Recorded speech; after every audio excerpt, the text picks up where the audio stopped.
Looking at solving multiplication problems using the area model.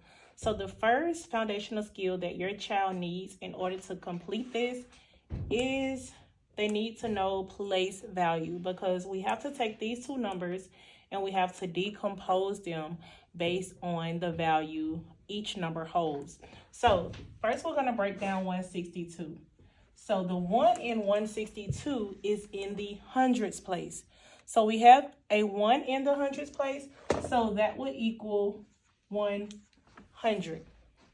So then we're going to move on to the 6, which is in the tens place. So the 6 in the tens place equals 6 tens, which would give us 60. And then our last number is our 2, which is in the ones place. Therefore, we will have 2 ones. Now, when we come over to 23, we're actually going to write vertically off to the side. And we have to do the exact same thing. We don't have anything in the hundreds place, but we do have 2 tens, which equals 20. And then we have a 3 in the ones place. So we have 3 ones. So decompose 162 is 100 plus 60 plus 2. And then 23 is 20 plus 3. So our next step is going to be to draw a box. Now, the way I teach my kids to partition or to separate their boxes or to create their boxes is by drawing a line from the addition symbols. So we're going to draw a line from this symbol, from this one, and from this one. Now we are going to dive into our actual multiplication. So we're going to start with these two numbers, 20 times 100. Now that's a really big number, especially for those who struggle with multiplication. So the way I teach my students is we're going to look at the first set of numbers, which is 1 and 2, right? So 2 times 1 is 2, and then next you simply count the number of zeros that you have.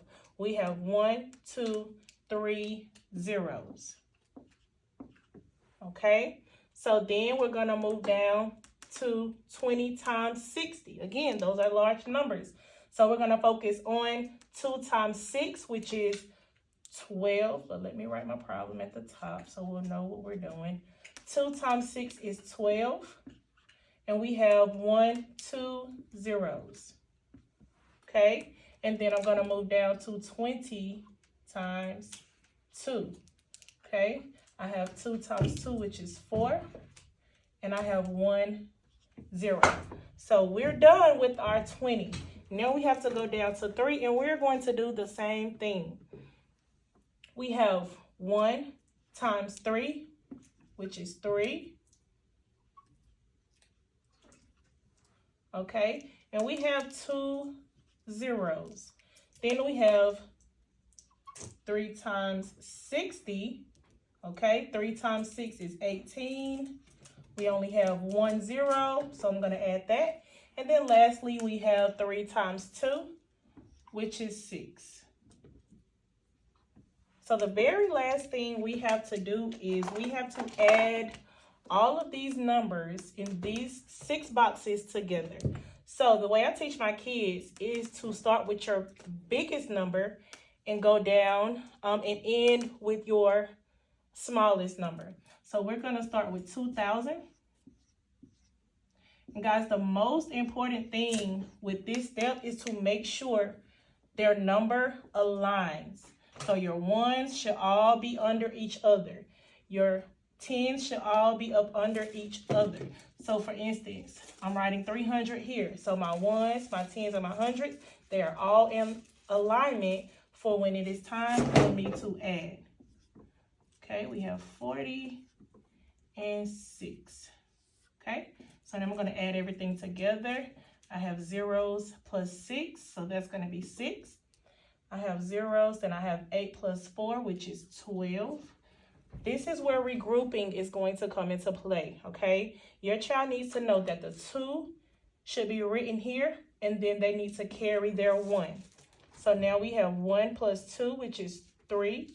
3 plus 3 is 6. 6 plus 1 is 7. And then we have 2 plus 1, which is 3. Therefore, our answer would be 3,726. If you still have any questions, comment below and I'll be more than happy to help you.